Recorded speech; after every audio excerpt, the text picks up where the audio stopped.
Hi everyone, welcome back to Chelsea Fan TV. My name is Nina and welcome to a brand new episode of Round the Corner, the show where I look ahead to Chelsea's next fixture, talk about what we can expect, and in this case we're hosting Aston Villa in the fourth round of the FA Cup at home at Stamford Bridge.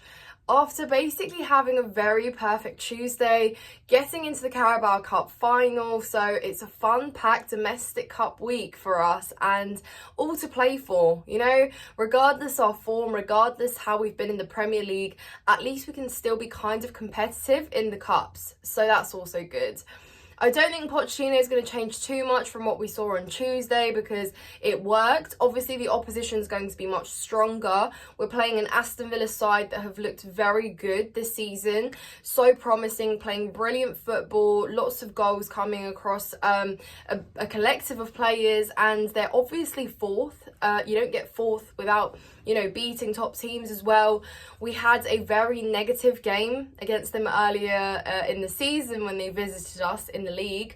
Obviously, Gusto was sent off in that game. It was just a horrible game. The management, everything in that game was horrible. So hopefully Poch has learned something from that one.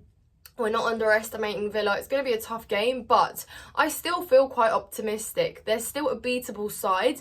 It just is a matter of how we set up on the day, if we finish our chances, and hopefully it's the case that we win and there isn't a need for a replay. Again, adding fixtures to our...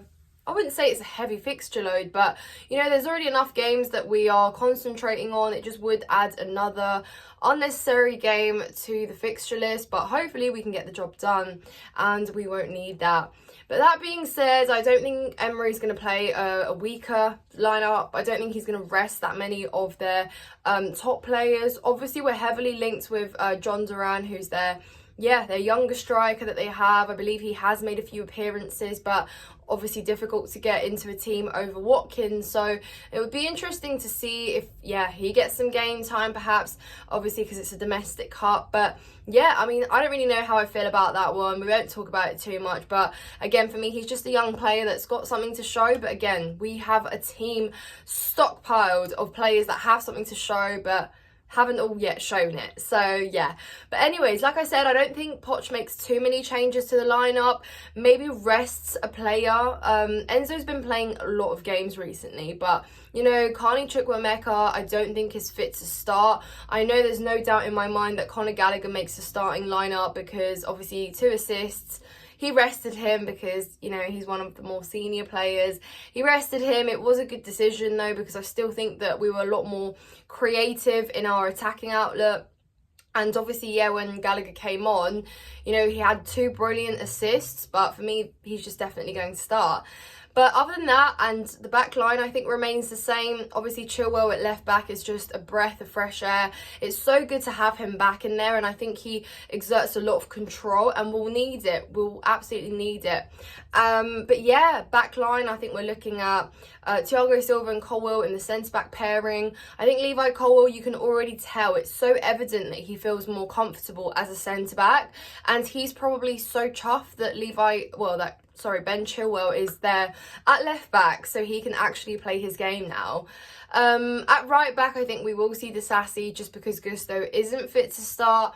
But, we saw that he was offering overlap. He was trying to make runs against Middlesbrough. But I just think judging with the opposition, with Aston Villa, I don't think he's going to have the freedom to do that so much. And I don't think he's going to have that much access to unlock their defence as well, to roam around in their box, invert like he did against Middlesbrough.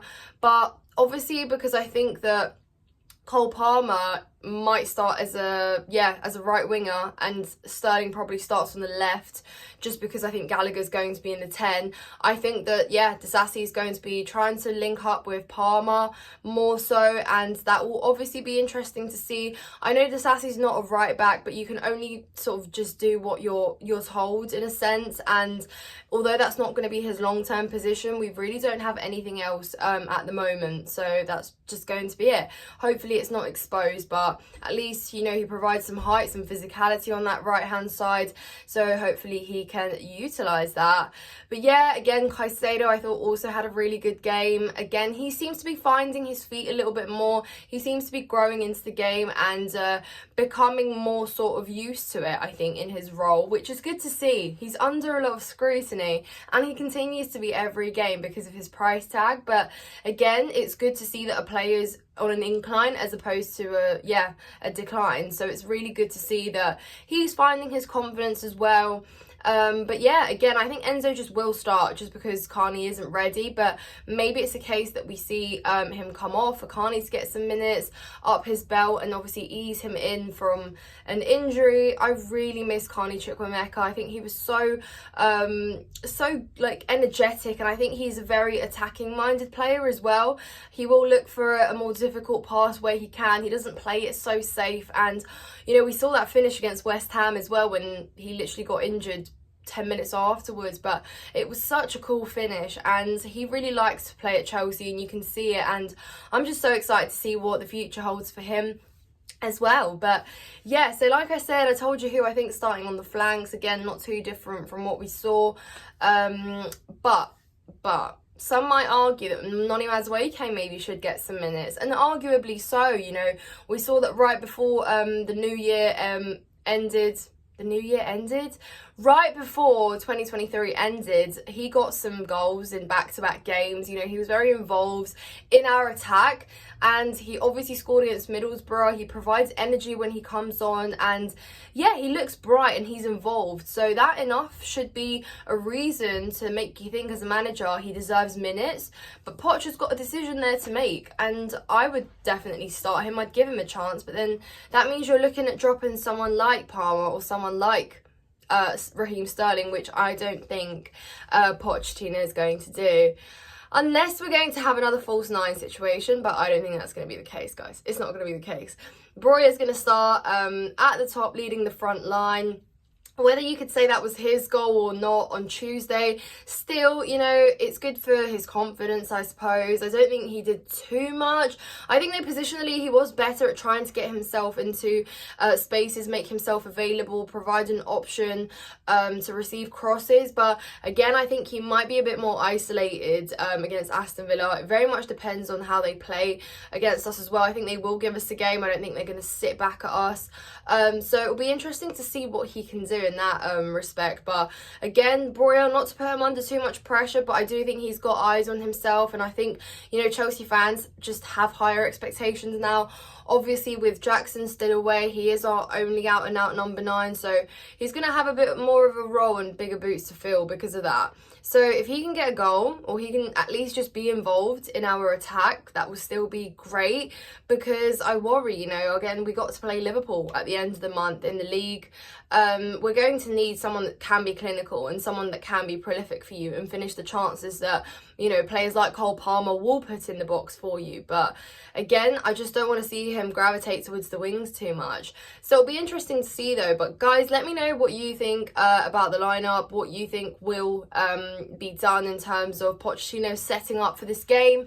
Obviously, Petrovic will be in goal, that goes without saying. He almost managed to keep a clean sheet, and it would have been so nice to have a 6-0. But again, hey-ho, whatever.